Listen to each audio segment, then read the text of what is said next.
Pejim-baovao afa tanteraka kososanay dia notanterahany tany Frantsa ny fionana eo amin'ireo mpahay toe-karena andian'ny 2020 izay karakarainy ny cercle des économistes. Mandritra ny 3 andro nisy ny firesana ny momba ny fiovana sy ny vivoaran'ny toe-karena maneran-tany ka aloha hevitra lehibe ho resahany ireo mpandray anjara ny hoe les métamorphoses du monde na ireo fiovana izao tontolo izao. Mihoatra ny 30 sy 200 ireo mpandray anjara anatin'izany mpitondra fanjakana ny mpitantana orinasa psiatra eo amin'ny toe-karena. Ny filoham-pirenena malagasy ihany koa dia nandray anjara tamin'ity fionana ity.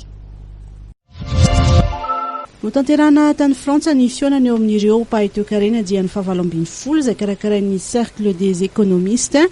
Mandritra ny 3 andro anisy ny firesahana momba ny fiovana sy ny fivoaran'ny toe-karena maneran-tany ka aloha hevitra lehibe no resahany ireo mpandray anjara ny hoe c'est les métamorphoses du monde na ireo fiovana izao a tontolo izao.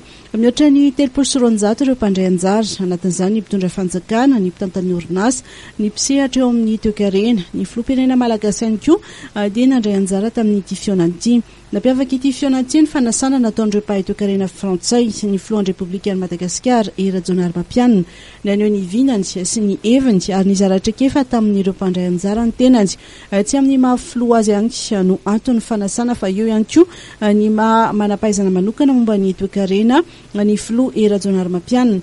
Tao renio dia nitsidika ny konsily malagasy tany Marseille ny filohan'ny République nijery ny asa fanavaozana ny trano ary nitafatafa tamin'ireo mpiasan'ny konsily mipetraka Simonina any Marseille.